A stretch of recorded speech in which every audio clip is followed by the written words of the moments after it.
hoje vamos tratar um pouquinho da síntese de mecanismos usando o método gráfico. O objetivo de estudar o método gráfico é só ter um pequeno entendimento para depois estudar o método analítico, tá? Só estudando o método analítico, a gente não consegue enxergar todos os detalhes das deduções, né? E também das equações que vão ser tratadas no método analítico. Então, a gente tem que ver um pouquinho do método gráfico para entender essa construção, como é que é feito a síntese de mecanismos. Quando a gente aborda análise, a gente tem um mecanismo pronto e analisa as velocidades, o deslocamento, a velocidade e a aceleração. Nós temos as dimensões do mecanismo e, a partir, então, do que nós estudamos anteriormente, a gente analisa, calcula as velocidades, deslocamentos e acelerações, tá? Temos as dimensões das peças. No caso de síntese, as dimensões não são conhecidas. A gente quer projetar um mecanismo para que ele desloque sob certas posições no plano, né? A gente quer que ele gere uma função ou se desloque em algumas posições, e a partir dessas posições que o mecanismo tem que ocupar, nós temos que definir o tamanho das peças. A peça 1, a peça 2, 3, 4, no caso de um mecanismo 4 barras. Então, isso é um processo de síntese, tá? Geralmente, a primeira coisa que a gente faz num projeto preliminar de um mecanismo é a síntese. Nós definimos a partir de uma necessidade de movimentos do mecanismo, a gente trabalha com a síntese, e depois que trabalhou com a síntese, a gente usa os códigos que nós estamos desenvolvendo para deslocamento, velocidade e aceleração, e aí faz um estudo mais aprofundado desses elementos do mecanismo, até chegar no caso de o cálculo de uma força, se for assim necessário, no mecanismo. Tá? Então, tem toda essa atividade aí na sequência. Tá? E o método gráfico, então, é um método utilizado para fazer a síntese de mecanismos, tá? E ele tem algumas aplicações. Ele geralmente é feito com alguns elementos bem simples, né? Feito geralmente em escala, e conduz a alguns resultados aproximados, mas não muito precisos. O preciso realmente é o método analítico. Mesmo muitas vezes a gente fazendo o que a gente vai fazer aqui usando o CAD, tá? Ainda assim ele se constitui numa ferramenta, num processo gráfico, só que usando um recurso um pouco mais avançado, tá? Então, muitos dos projetos preliminares da engenharia mecânica envolvem uma composição de síntese e análise, tá? A síntese envolve a determinação do tamanho das peças e a análise, então, cálculos de velocidades, deslocamentos e acelerações, tá? Então, muitos dos projetos requerem que a criação seja feita a partir de certas particularidades do movimento. Por exemplo, nessa figura que eu estou colocando aqui nesse slide, vocês podem ver que existe aqui uma base e existe uma peça, por exemplo, essa peça aqui, ó, e essa peça ela tem que ser deslocada até essa posição superior aqui, ó, tá? Só que nesse movimento ela tem que ser invertida, ela tem que ser girada de 90 graus. E, de repente, essa peça é colocada aqui, você coloca em cima da base, aí vem uma esteira transportadora que leva essa caixa, essa base, essa peça para frente, e lá na frente entra uma furadeira, ou entra um empacotamento, ou alguma coisa corta a peça, enfim, alguma coisa desse tipo. E é necessário inverter, então, essa posição, girar essa linha, por exemplo, aqui, ó, girar essa linha aqui, que é a linha AB, girar ela de 90 graus. Por exemplo, nesse caso, ela tem que tomar 3 posições. Inicialmente, ela está nessa posição, depois a caixa tem que tomar exatamente essa posição aqui, e depois ela tem que tomar essa posição aqui, ó. E aí nós precisamos de um mecanismo, geralmente um mecanismo 4 barras, para fazer a inversão da caixa, para fazer com que essa linha AB gire 90 graus, tome essas 3 posições. E depois mais um mecanismo, de repente, 4 barras, para fazer o movimento contínuo da máquina, tá? Então, às vezes, com 2 mecanismos, 4 barras, interligados um ao outro, tá? Isso acaba gerando, né, o mecanismo 6 barras, por exemplo, né? Ele acaba gerando, então, a máquina ou o dispositivo que a gente precisa para fazer essa inversão, porque nem sempre é tão fácil fazer isso no processo produtivo, tá? Então, o mecanismo 4 barras, 2 mecanismos 4 barras podem fazer essa análise aí, tá? E é isso que a gente vai tratar hoje. Vamos ver o método gráfico, para que na semana que vem a gente trabalhe com o método analítico, tá? E aí, então, né, a síntese abordando o método gráfico, então, ela cria uma solução sem se preocupar com o algoritmo que pode prever o movimento, tá? Então, a solução que vai ser trabalhada pode ser verificada através da interação entre síntese e análise depois, tá?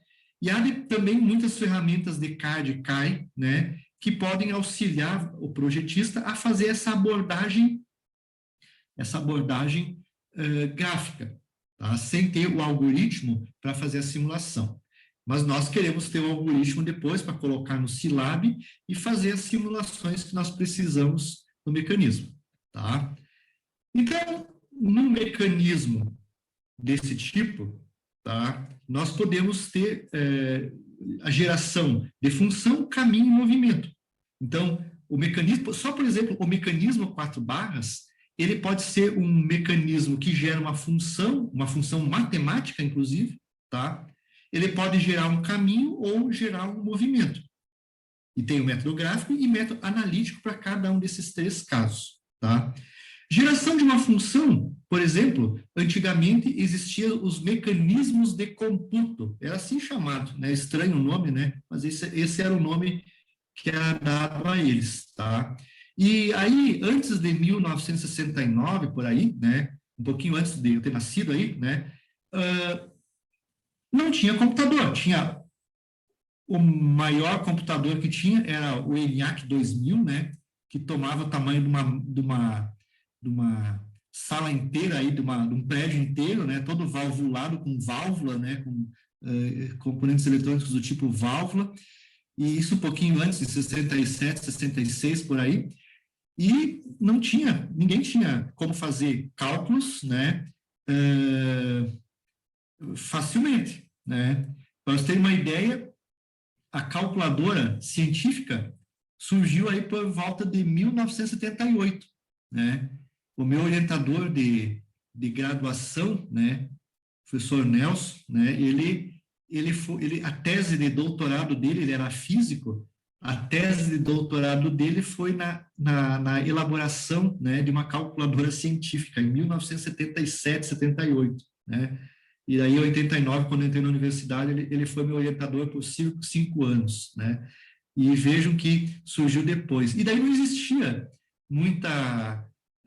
muito recurso para fazer cálculos, né, tirando a régua de cálculo, não existia. E na indústria, se precisava fazer cálculos matemáticos, você tinha que gerar uma função em algum momento, alguma coisa, para poder calcular rapidamente. E aí, então, surgiu esses mecanismos de computo que geram função. Então, por exemplo, poderia ser alguma coisa assim, um mecanismo 4 barras, aqui eu tenho uma barra, né? Aqui eu tenho a barra intermediária e aqui eu tenho a barra movida, tá? Então, por exemplo, se eu quisesse fazer um mecanismo de computo para gerar uma função cosseno, não tinha na época, tinha que ter um mecanismo mecânico para fazer isso, tá?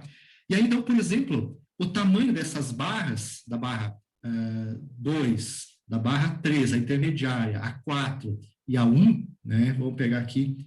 Esse tamanho dessas barras poderiam gerar uma função. De que forma? Por exemplo, eu poderia pegar essa barra 2, fazer um prolongamento dessa barra 2 e colocar aqui um vetorzinho, um ponteirinho, e fazer aqui uma escala. Fazer uma escala, né, um círculo, para, por exemplo, entrar com graus. Por exemplo, vamos imaginar que esse círculo aqui, ó, ele fosse dividido em graus, ele entrava com informação de graus. Vamos pensar aqui de 0 a 180 graus, né? 180 graus. E aqui, no outro lado, eu poderia colocar um ponteirinho e fazer uma outra escala que gerasse a função cosseno. Então, aqui eu entrava com o ângulo em graus, e aqui eu tinha nessa outra escala, eu tinha a função cosseno de alfa, por exemplo, cosseno de alfa. Então, à medida que eu movimentava o mecanismo, por exemplo, lá em 45 graus, eu movimento a barra motora até ele chegar na posição 45 graus, e lá na saída, ele apontaria aqui para a solução do cosseno de alfa, 0,707. Ele me daria aqui como resultado, apontaria aqui como resultado 0,707. E aí eu poderia gerar a função seno, cosseno, tangente, ou qualquer outra função matemática. Geraria, aqui seria a entrada, esse movimento seria a entrada da função, e aqui seria a saída da função.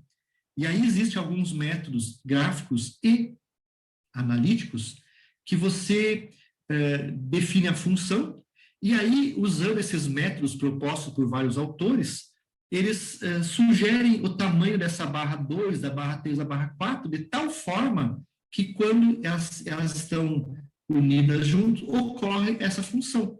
Então, a gente pode fazer exatamente isso, tá? Então, é um gerador de função. Então, a síntese permite muito fazer a geração de uma função matemática, qualquer função matemática, tá? É o primeiro caso, então, tá? Pode ser feito por método gráfico, eu não vou abordar isso hoje, também não sei se vou abordar isso na disciplina, pelo menos o método gráfico disso, talvez o analítico eu possa dar para vocês, tá? Mas existe, dá para fazer essas funções, tá? A outra situação de síntese é, por exemplo, geração de caminho trajetória. Imagine que eu quero que a peça 4 da barra lá, né, por exemplo, novamente, o mecanismo 4 barras. Aí o mecanismo 4 barras, ele é fundamental nessas análises desses problemas, pessoal, tá? Então, eu poderia, por exemplo, definir que eu quero que esse ponto da saída, né, aqui tem a entrada, a barra 2 é a entrada, né, a barra 3, essa aqui é a barra 2. A barra 3, né, é a barra intermediária, tá? E a barra 4 é a barra de saída, sempre do movimento. Eu entro com esse movimento aqui e quero o movimento lá na barra 4 de saída. Então, por exemplo, se eu quero que esse ponto ele se movimente sob dois ângulos distintos, né? Eu poderia, então, definir que eu quero que esse ponto, num certo momento, esteja aqui, e depois também esteja aqui. Ó. Eu defino dois pontos do mecanismo, onde eu quero que o movimento aconteça. Esse ângulo aqui, possivelmente também vai... Esse ângulo aqui, o livro fala em θ4 aqui, você entra com esse ângulo de giro necessário, e aí, então, você projeta o tamanho da peça 2, da peça 3 e 4, de tal forma que a peça 4 oscile entre dois extremos, entre o extremo A e o extremo A'. Ela fique girando, então, oscilando, na realidade, entre esses dois pontos. E aí, esse ponto aqui, ou esse mecanismo, pode movimentar um outro mecanismo, 4 barras, para gerar uma outra função que nós desejamos, tá? Então, geração de caminho e trajetória é a definição, fazer com que esse ponto, ou qualquer ponto da barra de saída, se movimente entre dois extremos diferentes, dois extremos de oscilação. Então, é outra condição que pode estar sendo trabalhada na síntese de mecanismo. Pode ser feito também pelo método gráfico, e na aula que vem a gente vai fazer pelo método analítico, tá? O método gráfico é bem simples, o método analítico tem uma quantidade de equação enorme para resolver, para poder fazer o cálculo desses ângulos aí, tá? Então, é um pouco mais trabalhoso. Ou então, posso fazer com que geração de movimento, né? como naquele primeiro exemplo que eu passei da caixa que deveria ser girada de 90 graus, né? Imagine que eu quero com que a peça intermediária, por exemplo, eu quero com que essa peça intermediária aqui, ó, ou alguma posição da peça intermediária do mecanismo 4 barras, né? Eu quero que essa barra intermediária, ou uma posição qualquer da peça 3, com que eu quero fazer com que ela apresente 3 posições ou 2 posições de movimento diferente.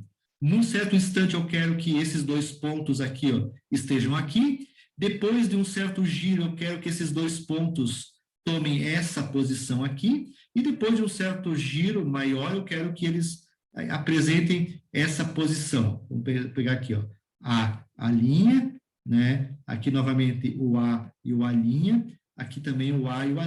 De acordo com o giro que eu vou dar aqui na peça 2, eu quero que essas posições da peça intermediária, do acoplador, o Norton chama essa peça intermediária aqui de acoplador. Então, eu quero que o acoplador, né, movimente uma linha, uma linha formada por 2 pontos, que é o caso que eu passei no início do trabalho de vocês, ó. Isso aqui, então, é esse caso típico. Eu quero fazer com que essa linha, esses 2 pontos, se movimentem dessa posição para essa e depois para essa aqui, ó, tá? Gira 90 graus essa linha, tá? Então, é um caso típico deste tipo de geração de movimento. Então, existe o método gráfico para fazer a geração do caminho, 2 pontos, e existe um método gráfico que permite a geração do movimento entre 3 posições diferentes, tá? E aí, então, eu posso, nessas 3 posições, a gente vai ver o de 3 posições, graficamente, né? Fazer, então, um certo movimento da peça, tá? Então, é por aí o caminho que nós tomamos nessa nossa aula de hoje. É exatamente esse, tá? E aí, então, existem alguns métodos para fazer isso, tá? Só lembrando que o mecanismo possui ponto morto. Ponto morto é aquele ponto do mecanismo onde ocorre a inversão. Na verdade, a peça gira para um lado, depois gira para o outro, depois, né, ocorre uma alteração de sentido de movimento da peça. Por exemplo, sempre a peça movida, tá? Ponto morto. O ponto morto, o Norton, ele também menciona a posição estacionária, né? Mas o ponto morto, eu não conhecia essa tal de expressão de posição estacionária, para mim foi nova no mecanismo. O ponto morto é a posição estacionária. Então, quando a peça movida chega num ponto morto, ela para por um instante e depois começa a girar no sentido contrário. Por exemplo, a peça está vindo para cá, ó, a peça movida está vindo para cá, ela chega nesse ponto aqui, que é o ponto estacionário, o ponto morto, então ela para naquele momento e depois ela volta, então, novamente para o outro sentido, tá? Então, eu sempre conheci como ponto morto. O ponto morto é o ponto onde a peça para e começa a voltar para a posição anterior, tá? É um ponto de parada, tá? Então, ponto morto e posição estacionária, para mim, é a mesma coisa, tá? Ângulo de transmissão, né? Esse ângulo de transmissão do mecanismo 4 barras é o ângulo entre a peça de saída 4 e a peça 3 do acoplador, né? Então, essa figurinha aqui é a figurinha apresentada pelo Norton, tá? Que é o nosso livro-texto agora, desses momentos finais da disciplina, tá? E ele chama esse ângulo de Mi, esse ângulo aqui, ó. Mas, nós já vimos anteriormente, né? Que o ângulo de transmissão do mecanismo é esse ângulo aqui, ó, né? Já vimos em algumas apresentações anteriores do MAB que esse é o ângulo de transmissão. Até a lógica, olha como é que o cara chama o ângulo de transmissão, o Norton. É definido como o ângulo entre a peça de saída e a peça do acoplador, peça 3, que é o acoplador. Puxa, eu fico indignado com essas coisas. O cara deu essa definição e olha onde que o sujeito colocou o ângulo Mi, né? É o legítimo Zé complicador aí da coisa, né? Se é um ângulo entre a peça de saída e a peça do acoplador, puxa, por que o cara não colocou o ângulo nessa posição aqui? Ó? Mas não, tem que fazer mais difícil tudo, né? Então, os livros atuais, gente, são livros difíceis de fazer o entendimento deles, né? Porque tem essas loucuras no livro, né? Sei lá, eu tenho. Já aqui, ó, o ângulo de transmissão pelo MAB está colocado de forma certa dentro do mecanismo. É o ângulo entre a peça de saída e a peça do acoplador. Tá? Não sei se existe uma nova dinâmica de raciocínio em cima desses novos livros, né? Ou o quê? Mas tá aí. Gente, eu me mexo aqui bastante, tá? Eu me mexo muito, a minha coluna não me deixa ficar parado, né? Ela dói para tudo que é lado, né? Então eu tenho que me mexer aqui a todo momento, senão eu não consigo ficar parado. Eu tenho uma hérnia de disco, cirurgia numa hérnia de disco aí, e eu não consigo ficar parado um segundo aqui, eu tenho que me movimentar o tempo todo, tá? Então, também é importante, esse ângulo de transmissão tem todos aqueles fatores que a gente já viu, né? Não pode ser menor que 40 graus, porque senão a força axial fica muito grande entre as peças, pode provocar o travamento e vai lá para frente tudo isso aí do ângulo de transmissão. Mas só estou mostrando aqui, porque às vezes quando nós vamos apresentar aqui, quando o Norton apresenta aqui as soluções dele, ele chama ângulo de transmissão, ângulo de posição estacionária, posição ponto morto, assim por diante, né? Então só para deixar isso claro nessa apresentação. Pois bem, síntese dimensional, então, de um mecanismo é a determinação dos tamanhos das peças para se obter os movimentos desejados. Então, nosso objetivo na síntese dimensional é definir tamanho das peças 1, 2, 3 e 4, por exemplo, do mecanismo 4 barras. E existem muitas técnicas para realizar isso, tá? E há muitas técnicas também para mecanismos 4 barras, porque é um dos principais que são usados na mecânica, na engenharia. Não é o principal, mas é um dos principais. Se você colocar um mecanismo 4 barras mais um outro de 4 barras, dá um mecanismo 6 barras. E ele vai fazer muita coisa pela gente, tá? Esses métodos trabalham bem para projetos até 3 posições, por isso a gente vai ver só 2 posições e para 3 posições no movimento. Geração de trajetória para 2 posições, geração de movimento, né, para 3 posições. E depois não dá muito mais certeza de tudo, tá?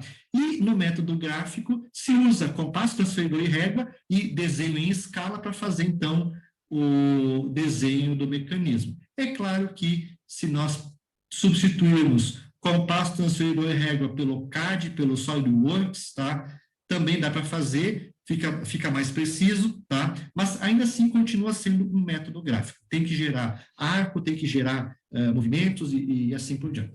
Fechou?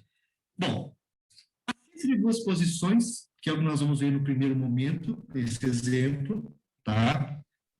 Ela pode ser usada em 2 casos, tá? Um para a geração de uma função, que é aquela que eu falei no começo. Você pode gerar uma função cosseno, você entra na peça 2 com os graus, né, com o grau que é o cosseno, e na peça 4 ele gera o cosseno, a função cosseno. E também pode ser usado para uma saída do acoplador da peça 3, onde podemos ter 2 posições de uma reta no plano que são definidas como uma saída, como eu coloquei. 1, 2 ou 3 posições, tá? Então, vamos começar a entender essa síntese de 2 posições através do exemplo que o Norton colocou, tá? Eu fiz o seguinte, tá? Esse slide está disponível para vocês no portal de vocês também, tá? Como síntese de mecanismos, síntese gráfica de mecanismos, tá? E eu fiz assim, eu peguei o livro, né, e fui colocando as imagens do livro, dividi em vários slides, e para cada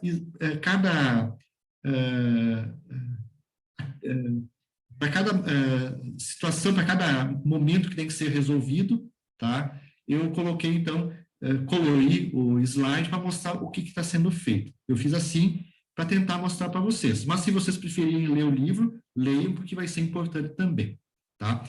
Então, aqui, ó, o Norton salienta o seguinte: projetar um mecanismo Grashof, seguidor de 4 barras, né? Então, é um mecanismo 4 barras, né? No qual a peça motora gira e a peça movida oscila. Ele chama de mecanismo chove esse mecanismo. A peça 2 fica girando, enquanto que a peça 4, que é a movida, oscila entre dois extremos. Para fornecer 45 graus de rotação do seguidor, com o mesmo tempo de avanço e retorno, para uma velocidade de entrada do motor constante. Tá? Então, o que ele quer fazer é o seguinte, ó, essa figurinha é a solução toda dele. Ele quer definir um conjunto de barras, barra 1, 2, 3 e 4, as dimensões dessa barra, tá? De tal forma que essa barra motor aqui, ó, que é essa peça aqui, ó, fique oscilando em 45 graus. Ó. Ela fique entre um ponto e outro, oscilando 45 graus. Enquanto que a peça motora, que é a peça 2, dá uma volta completa. Ela fica dando uma volta completa, girando, e ela movimenta a peça 3, que é o acoplador, e a peça 4, e fica oscilando entre dois extremos, tá? Então, esse é o primeiro exemplo, e depois nós vamos ocupar no outro exemplo, né, que a gente vai ver lá para frente, tá? Então, esse é o exercício. Qual deve ser o tamanho dessas barras graficamente para que isso aconteça? Fechou?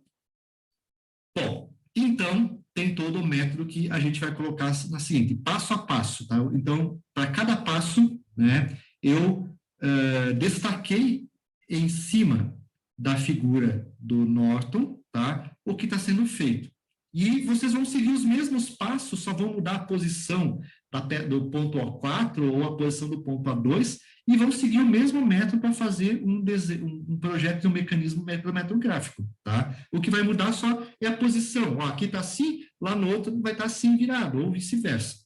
Tá? Então, não vai, né, alterar nada o método, é bem simples, tá? Então, como é que vamos começar? Então, eu coloquei essa figura, que no final de todo o processo, nós vamos chegar nessa figura, tá? Mas eu vou colocando, então, passo a passo, mostrando o que o Norton apresenta como método, tá? Então, primeiro passo, tá? Desenhe o elo de saída O4B, tá? Nas duas posições extremas, B1 e B2, em qualquer local conveniente com o ângulo de movimento θ4 desejado, sendo atendido. Então, vocês simplesmente vão em qualquer posição lá do desenho de vocês, ou do local que vocês vão fazer o mecanismo, tá? E vão desenhar as duas posições da barra B1, B2, em qualquer posição, tá? Porque se eu desenhar ela nessa posição aqui, ou como eu estou colocando aqui as duas linhas em vermelha, se essa peça depois lá na máquina adequada, eu pego todo o conjunto e giro um pouquinho para um lado ou para o outro, né? Todo terra eu giro junto e vai continuar o mesmo movimento relativo, tá? Então, eu coloquei aqui, então, o Norton colocou aqui o ponto B1, colocou, então, a peça O4 B1, traçou vermelho, colocou o ponto B2 aqui, né? As duas peças estão no ângulo a 45 graus, tá? 45 graus. Definiu, então, essas duas posições extremas que devem ser obtidas com o projeto do mecanismo. Vem na sequência seguinte. Desenhe a corda entre as duas posições. A gente sabe que entre a posição B1 e a posição B2 são as mesmas posições, né? O ponto B é o mesmo, só que saem duas posições diferentes, tá? A gente sabe que o mecanismo, ele vai se movimentar, esse ponto B, ele vai se movimentar de acordo com um arco, porque o centro de giro da peça 4 está aqui, tá? Então, entre as duas posições, desenhe a corda. Essa corda é essa linha verde que eu coloquei aí, ó. Tá? Entre as duas posições, então, tá a corda B1, B2, tá? Estenda o ponto B1 e B2. Então, simplesmente, vocês vão estender até uma posição um pouco maior, né? Até que for conveniente. Por enquanto, eu faço uma reta grande, porque eu não sei onde que vai cruzar esse negócio todo, tá? Então, a gente estende essa reta B1 e B2. Aí, então, ela é estendida. Selecione um ponto conveniente O2 na reta B1 e B2. Qualquer ponto, pessoal. A gente não sabe o tamanho das peças ainda, tá? Então, o Norton selecionou esse ponto aqui, um ponto qualquer, poderia ter sido esse ponto aqui, ó. Se fosse esse ponto, o mecanismo daria um tamanho um pouco maior. Se fosse um pouquinho mais próximo, daria um tamanho menor.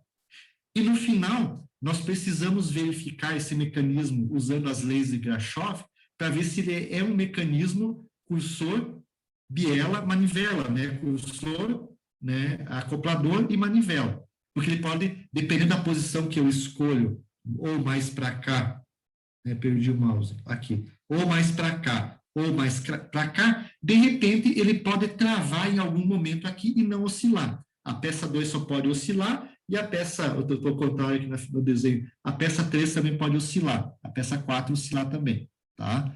Então, tem que ter esse cuidado. A gente vai fazer análise e se travar em algum ponto, a gente volta nessa etapa de novo e escolhe um outro ponto para fazer essa análise, até que dá certo. Tem que ter um momento que vai dar isso certo. Então, o Norton escolheu esse ponto aqui, né, como um ponto O2, que é o ponto de giro da peça 2. Tá? Tá ali o ponto 2. Depois, né, ele pega o segmento B1 e B2 e divide ao meio. Como é que ele vai dividir ao meio? Ele pega, por exemplo, compasso, tá? Aqui, pega um compasso, com o centro em B1, ele traça um arco qualquer, ó, ele traça um arco. Com essa mesma abertura, com o compasso com o centro em 2, ele traça um arco. Definiu esse ponto aqui, ó. Vem aqui embaixo, tá? Com o centro em B1, traça esse arco, com o centro aqui, esse arco, pega, passando por esses dois pontos aqui, ó, tá? Isso aqui é o centro, né, do segmento B1 e B2. Poderiam pegar uma régua também e medir o segmento B1 e B2, dividir em duas partes, tá? Daí a mesma coisa também. Mas o que importa é dividir o segmento B1 e B2 em duas partes, ó, tá? Então, divide o segmento B1 e B2 ao meio e desenha uma circunferência de raio igual a metade do centro B1 e B2 com o centro 2. Então, o primeiro foi feito, ó. Esse aqui é o primeiro passo, e o segundo passo, tá? Aqui ele vai aparecer. Não sei por que foi tão rápido aí. Fizemos com o compasso, e o 2, então, é dividir pela metade o segmento B1 e B2, então, dividiu pela metade. A metade, então, corresponde a esta linha aqui, ó. E depois, o item 3 desse passo é com esse raio aqui, com esse raio aqui, vocês pegam com o centro em O2, e traçam uma circunferência com esse raio. Então, com esse raio aqui, vocês vão traçar essa circunferência aqui, ó, usando o compasso. Então, só nesse passo, tiveram 3 outros subpassos. Eu coloquei na ordem, então, tá? Primeiro, segundo e terceiro, para vocês verem onde que está sendo feito. Então, vocês têm essa condição aqui, ó. Tem isso aqui, então, tá? Então, criaram já o giro completo da peça 2, aqui nessa posição, e tenho metade, então, do segmento B1, B2. Identifique os pontos de intersecção da circunferência com B1 e B2. Então, sobre a reta B1 e B2, sobre essa reta verde, né? Veja que vocês estenderam a reta verde até lá, uma reta bem grande, né? A reta verde passou pelo centro A2, né? Então, vocês achem a intersecção dessa circunferência aqui com a reta verde. Foi esse ponto e foi esse ponto aqui, ó. Tá? Então, tem a intersecção da circunferência com a reta verde. Meça o comprimento entre o B1 e o A1. Esse comprimento entre B1 e A1 é o comprimento do acoplador, da peça 3. Ou poderia ser medir o comprimento entre B2 e A2. Tem que ser o mesmo, né? Isso tem que ser o mesmo comprimento da B1 a1. Tá? Então, esses dois pontos, eles correspondem aos pontos mortos do mecanismo, ponto morto do mecanismo. Quando a peça 2 estiver nessa posição A1 aqui, ó, ela está alinhada com a peça 3, que é essa aqui, e está num ponto morto. É o ponto lá de parada, né, ponto estacionário da peça nessa posição. E o outro ponto morto é quando o ponto A está aqui, aqui está a peça O2 e embaixo dela, colinear a ela, está a peça 3, que vem até aqui, ó. Então, esse é o ponto morto, é o segundo ponto de parada, né, onde ocorre a inversão do sentido do giro do mecanismo. Tá? Então, são os pontos mortos, né, do mecanismo. Tá? Então, corresponde a esses dois pontos aí. Tá?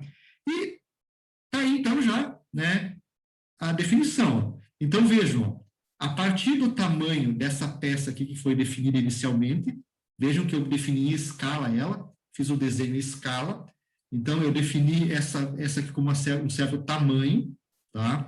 Defini as duas posições, eu calculei já o tamanho e a posição O2 da peça, aqui eu tenho a articulação da peça 2, o ponto de articulação, e aqui o ponto de articulação da peça 4. Já tenho o tamanho dessa peça 2, agora eu determinei o tamanho da peça 3, o da 4 eu tinha, e aí, medindo, então, essa distância entre O2 e O4, eu tenho a peça 1, tá? Tá aí ela, entre O2 e O4, então, o comprimento da peça 1, tá? Tá aí ele, então, eu tenho o comprimento da peça 1, temos o comprimento da peça 2 ali, o que eu coloquei lá, que é a peça motora, temos o comprimento do seguidor, que é a peça 4, e temos o comprimento também da peça 3, que é a peça de ligação, né? O acoplador, como o Norton chama acoplador, né? Então, com isso, nós temos as dimensões de todas as peças do mecanismo para o projeto preliminar, obtidas graficamente, tá? Fizemos isso, chegamos às dimensões, vamos imaginar. Aqui eu cheguei numa dimensão, medindo tudo isso aqui deu uma dimensão 20 milímetros ou 20 centímetros, por exemplo, 20 centímetros. Aqui deu uma posição 40 centímetros. Aqui deu uma posição 80 centímetros. Aqui deu uma posição 70 centímetros. Aí, com essas dimensões, a gente aplica as leis de Grashof. A soma da maior peça e da menor é o que da soma das outras duas? É maior, é igual ou menor? Maior, igual ou menor? Porque a partir dessas condições maior, igual ou menor, nós vamos identificar se o mecanismo vai ser um mecanismo que trava em algum ponto, se é um mecanismo que a barra 2 gira completamente e a barra 4 oscila, ou se é um mecanismo onde a barra 2 gira e a peça 4 também gira, tá? Então, as leis de Grashof vão definir isso, de acordo, e aí nós vamos verificar se o mecanismo se comporta com aquilo que o projeto informacional definiu para ser o giro de 45 graus, tá? Se alguma coisa não deu certo, a gente volta para trás e refaz, identifica um novo ponto O2 para o mecanismo, ou identifica uma nova tamanho de peça O2, O4B1, a gente muda alguma coisa para compatibilizar com o nosso projeto. Se tudo foi ok, a gente, né, desenha o mecanismo em escala. Aí, a gente pode usar os programinhas que nós desenvolvemos para os mecanismos 4 barras e calcular daí ângulo de transmissão do mecanismo, podemos calcular o máximo e o mínimo ângulo de transmissão, verificar se eles são menores ou maiores do que 40 graus. Vai ter travamento, as próprias leis de Grashof podem ser obtidas através do programinha, um código para verificar as leis de Grashof, tá? Então, tudo isso a gente pode fazer através de programação. Agora, a gente começa a usar o programa para testar essas funcionalidades, tá? Ok? E aí também desenvolvemos, então, o modelo físico dele, tá? Então, com análise de forças e tamanhos, a gente pode, então, a partir daí, definir as barras propriamente dita, transformar as linhas em barras que transmitem força, transmitem energia, e montar, então, o mecanismo 4 barras. Então, vejam que nessa condição desse exemplo, essa aqui é a configuração que ficou, né, para o mecanismo 4 barras, tá? Então, toda a posição de centro de giro O2, a posição O4 e assim por diante, foi definida a partir da escolha que a gente tomou do O4 e da posição das barras, dessa posição e dessa posição aqui, ó, que nesse exemplo era de 45 graus. Mas se eu tivesse colocado essas barras, né, de uma forma um pouquinho diferente, imagine que a primeira barra seria essa e depois a outra barra seria essa, tá? A disposição das peças seriam um pouquinho diferentes, tá? Mas nada implica que não vai dar certo, tá? E mesmo se eu fiz toda essa abordagem aqui e a posição do meu mecanismo não vai ser exatamente essa aqui, a gente pega todo o mecanismo, todo o conjunto de peças, né, essa figura toda, a gente move no nosso plano e posiciona tudo isso aí de acordo com a posição que eu preciso lá na máquina. E aí está resolvido o problema da máquina, tá? Então, assim, ó, essa síntese de duas posições, ela é um método gráfico importante para definir, pessoal, essas posições aqui, ó. Imagine que eu preciso de um mecanismo que precisa mover a peça 4 desta posição até esta posição aqui, ó. E aí, então, esse método é o método adequado para isso, tá? Aí ele é o método importante para fazer essa análise, tá? Tá? É simples, pessoal, não é muito complicado, tá? Então, eu achei melhor fazer. Eu estava pensando como é que eu ia fazer de novo isso aqui, e a melhor forma que eu achei para mostrar para vocês era pegar passo a passo aquilo que o Norton colocou lá e colocar num slide após o outro e explicar para vocês. Agora, quando vocês lerem o problema, vocês vão entender um pouco melhor tudo isso. Bom, esse então é o procedimento só para criar esse movimento entre dois pontos. Fechou? Agora vem. Aqui tem mais algumas coisas. Bom, aí, desse método, tem dois exemplos que o Norton apresenta lá no livro dele, tá? Então, o exemplo 3.2 do Norton, que trata da definição desse mecanismo aqui, eu gostaria, então, que vocês fizessem depois esse exemplo. Acompanhasse a sequência que ele apresenta aqui, ó, tá? Essa sequência que ele apresenta aqui, com o desenho que ele propõe ali no exemplo 3.2, tá? Então, eu não vou falar sobre ele, porque depois vocês vão fazer essa abordagem sozinhos aí, tá? E o Norton também apresenta esse outro exemplo 3.3, que segue os mesmos passos que a gente viu nesse exemplo primeiro, tá? Só que é para esse mecanismo aqui, ó, tá? Um mecanismo um pouquinho diferente, tá? Onde, então, ele mostra toda essa sequência, né? Tá aqui a sequência, os 9 passos estão aqui, ó. Os 9 passos, identificando como é feito. Bom, se vocês pudessem pegar o transferidor, compasso, régua e fazer manualmente. Vocês nunca mais vão esquecer esse problema. Gostaria que vocês fizessem depois na sequência o exemplo 3.3, tá? E o 3.2, porque vai ser importante para vocês entenderem o método. A gente não aprende somente ouvindo, a gente aprende fazendo também. Então, fazendo, vocês vão ver que é bem bacana, tá? E bem fácil de fazer. Agora vem síntese de 3 posições. A síntese de 3 posições, tá? É o método que é utilizado, pessoal, para movimentar uma reta no plano XY. O método de antes movimentava o ponto B para o ponto do B1 para B2. Agora, nós queremos, com esse método aqui, movimentar uma reta no plano. Essa reta, então, vai se movimentar e vai tomar várias posições no plano XY, que é o plano que a gente vai estar fazendo na máquina. Então, esse método caracteriza-se por um problema de geração de movimento.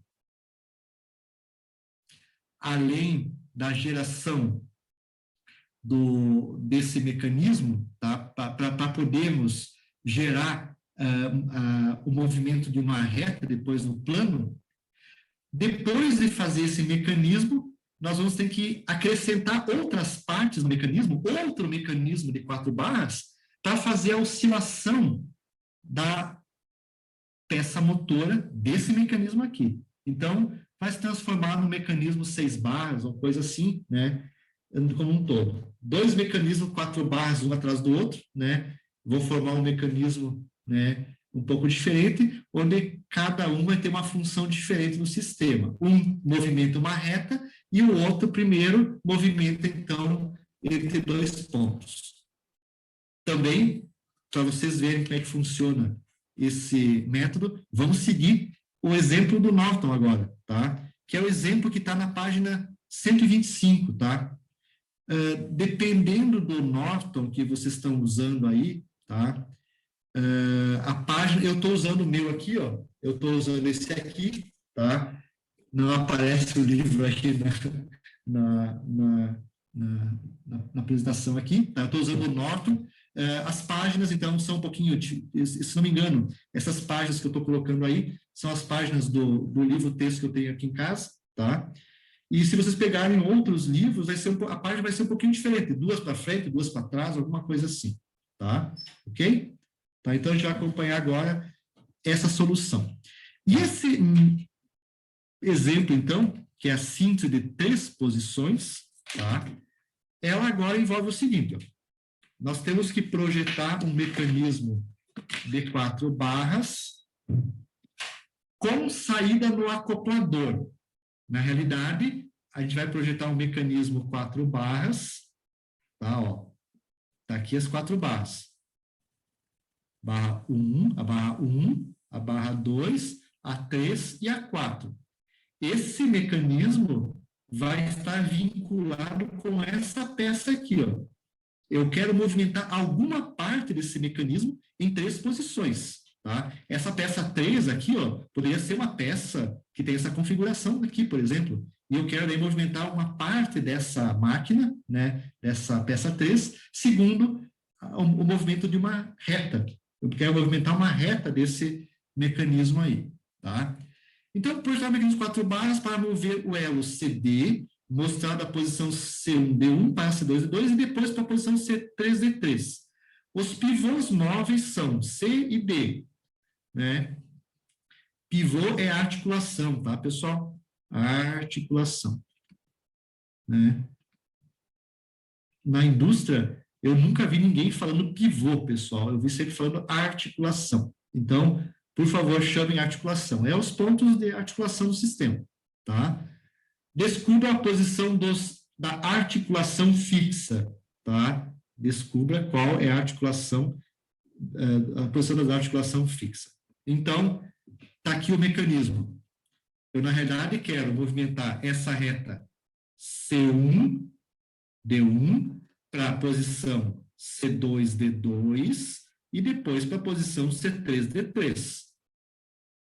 Eu quero fazer esse movimento da peça, do acoplador, da peça 3.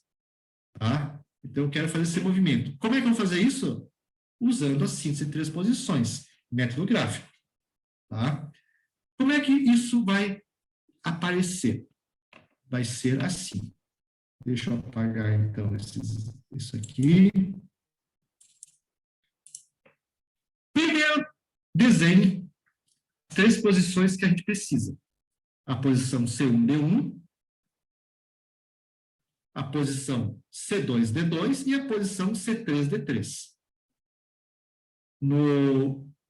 trabalho que vocês vão fazer, você tem que movimentar a peça, a caixa.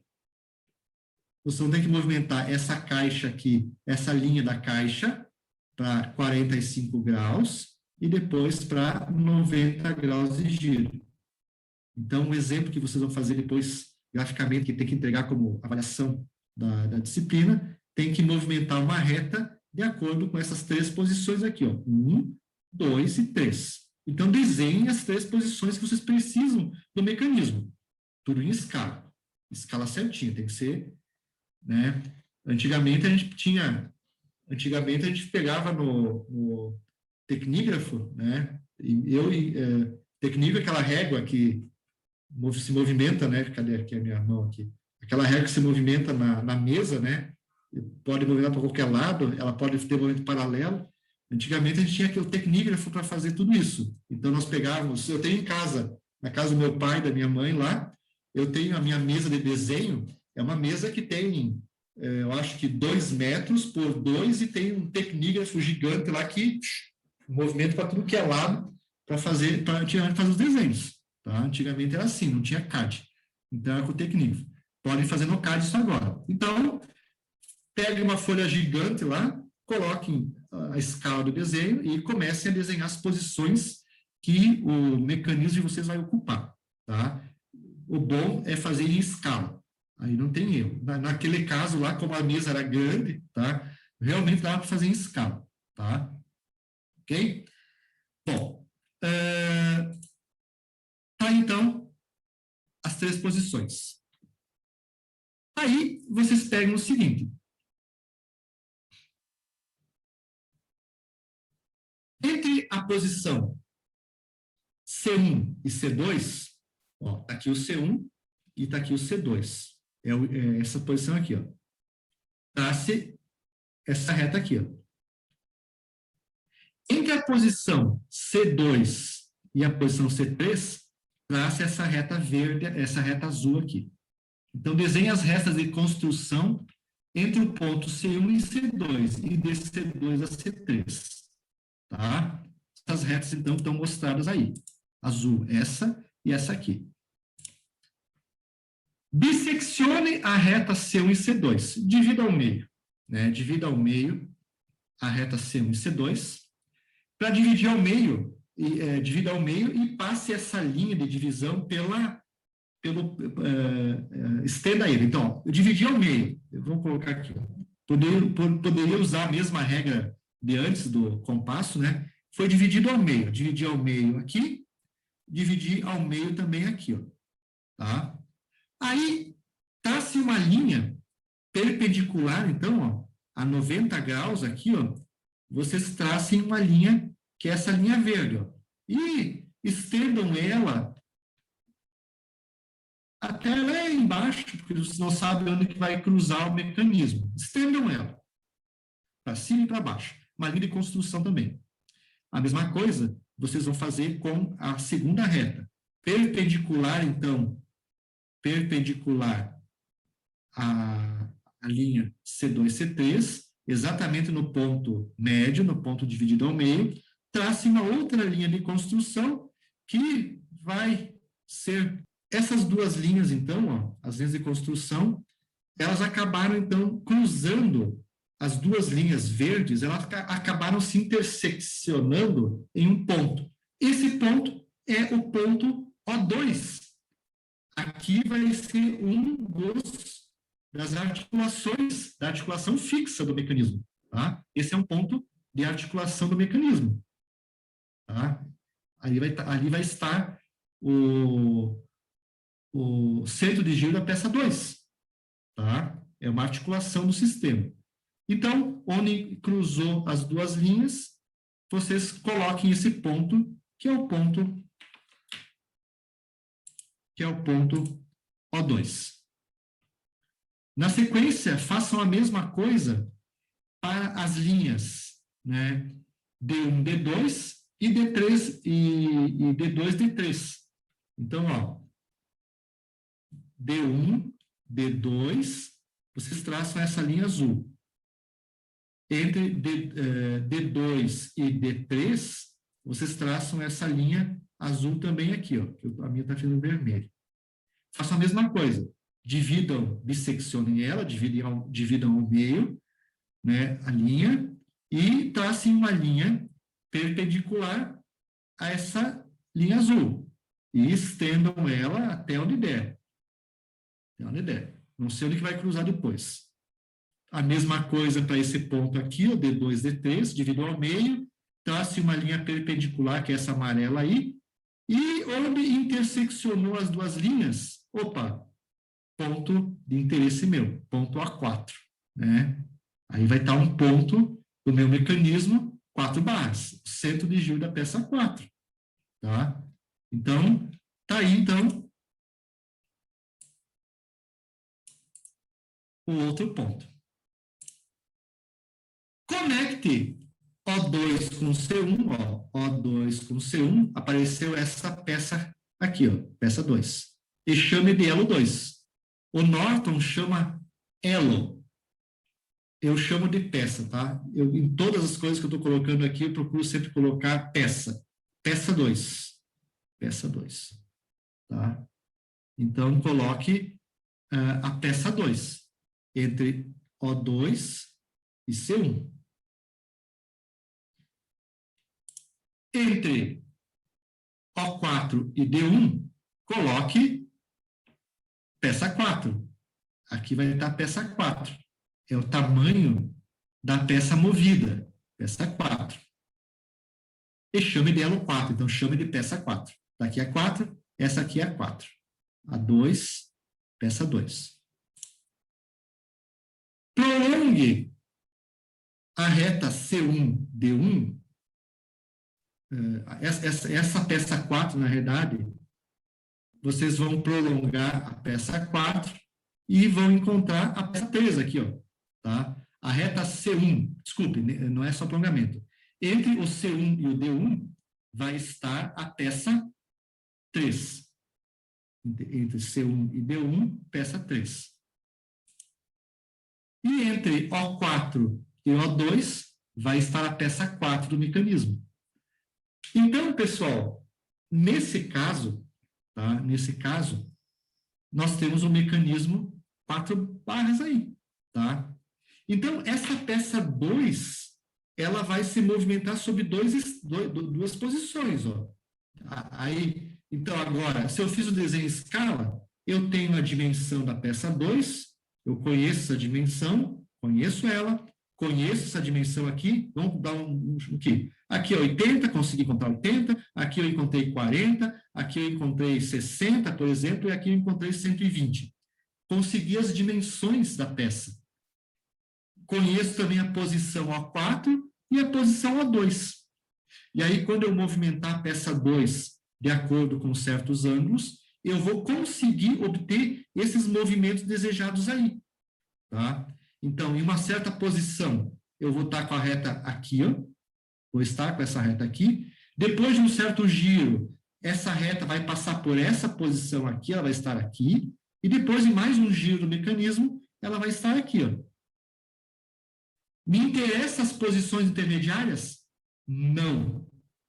Não quero saber nada entre essa posição aqui, ó, e essa aqui, ó. Não sei o que vai acontecer naquela reta, onde é que ela vai estar. Só me interessa as 3 posições, tá? Só me interessa as 3 posições. Tá? Então, é a forma, então, de fazer, de obter isso aí. Tá? O que mais? Cheque a condição de Grashof, então, aplique as leis de Grashof para ver se o mecanismo vai ser um mecanismo do tipo a peça 2 oscila completamente e depois a peça 4 a peça 2 gira completamente e a peça 4 oscila, ou a peça 2 oscila entre 2 extremos e a peça 4 fica oscilando também, ou trava o mecanismo. Tá? Então, tem que verificar para ver a choque. Não deu certo? Volta no começo, dá uma nova, né, posição para tudo isso aí e tenta ver o que acontece. Tá? Ver se aceita essa condição. Tá? Construa o modelo e cheque a função para ter certeza. Define os pontos mortos do mecanismo. Tá?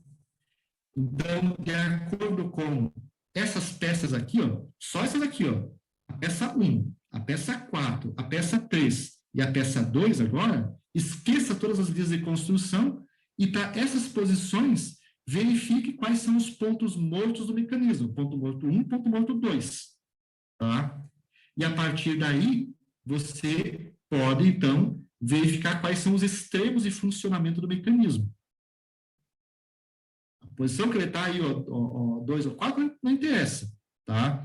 Só as posições da reta C1D1, C2D2 e C3D3. Aí, depois de tudo isso aí, né, você vai montar você vai projetar um outro mecanismo para fazer a oscilação. Geralmente, nesse problema aqui, a peça 2, ela vai oscilar entre dois pontos, possivelmente, ó, aqui é um ponto morto, ó. Possivelmente isso aqui é um ponto morto, ó. Tá, a peça 2, a peça 3 está alinhada com a peça 4 e a peça 1 está aqui embaixo. Qual vai ser o outro ponto morto? Quando isso aqui, ó, ser movimentado em um certo valor, então, você tem que identificar os dois pontos mortos do mecanismo, tá? Vamos imaginar que sejam esses dois pontos mortos aqui, ó, essa figura aqui, ó. Essa peça 2 aqui, ó, vamos imaginar que seja exatamente essa aqui, ó. Essa aqui, num ponto morto, e aqui o outro ponto morto. Então, agora, eu estou pegando essa peça 2 e estou acoplando aqui, ó, nela, estou acoplando aqui, ó, um outro conjunto, um outro mecanismo 4 barras. Então, imagina que eu estou colocando nessa peça 2 aqui, vou colocar um sistema que vai movimentar ela. Então, esse mecanismo aqui, a peça 2 vai oscilar entre dois extremos. Esse ponto aqui, ó, que eu vou chamar de ponto B, por exemplo, ele vai ficar entre esse extremo e esse extremo B1 aqui, ó. Aí eu tenho síntese de duas posições. Aí eu uso o método anterior para fazer esse outro mecanismo aqui, ó, fazer a peça 2 girar entre dois extremos, para poder gerar essas três posições deste mecanismo aqui, ó. Então, vão ser dois mecanismos, um na sequência do outro, tá? Vão ser dois mecanismos, um na sequência do outro. E isso, então, pode gerar um mecanismo 6 barras ou outro mecanismo diferente, né? Que vai garantir o movimento. Aí, essa peça 2 é uma peça motora. Ela está acoplada ao motor e tem velocidade constante, está sempre girando. Está sempre girando, e aqui, desculpa, está sempre girando, e a partir desse giro, ela faz essa peça aqui oscilar, que é essa peça aqui, que, por sua vez, o próximo mecanismo que vem pela frente aqui, ó, faz, então, ocorrer as três posições. Essa posição, né? Essa posição aqui, essa e essa aqui. Então, tem um conjunto de dois mecanismos 4 barras em série. Aí, montou a máquina que precisava, tá? Acoplou o motor. E aí, então, depois de ter feito todas essas dimensões, pessoal, vocês pegam os programas de vocês, os códigos do Scilab, e comecem a calcular deslocamento, as leis Grashof, velocidade e aceleração dos pontos de interesse, tá? Então, vocês vão ter todas as dimensões das peças, A, B, C, D, E, F, assim por diante. Aí montam o esqueminha dele, das posições, e começam a simular essas posições. Mas aqui o método para determinação do tamanho das barras é o método gráfico. Lembrando que na próxima aula a gente vai ver o método analítico para determinar esses dois casos aí. Tá? Então, pessoal, esse projeto gráfico, ele em síntese é isso. Tá? Se vocês usarem o CAD, né, na verdade o SolidWorks ou o AutoCAD, né, ou qualquer outro programa, vocês conseguem melhorar bastante a precisão do desenho, mas ele continua sendo também ainda um método gráfico, tá? Porque não tem uma equação que acaba resolvendo o problema, tá? Mas, enfim, esses são os métodos, esses dois métodos gráficos que permitem resolver uma série de problemas da engenharia, tá? O que mais tem aqui? Com as dimensões, coloquei, com as dimensões das peças, use os códigos desenvolvidos para o estudo do movimento do mecanismo e avalie o seu desempenho, tá? Aí, então, o mecanismo, ó, coloquei um sobre o outro, a posição do mecanismo desse exemplo do Norton, tá? Então, esse em azul corresponde, então, às posições ocupadas, ao tamanho das barras, que vão gerar as 4 posições, as 3 posições de linha reta que eu preciso no mecanismo, tá?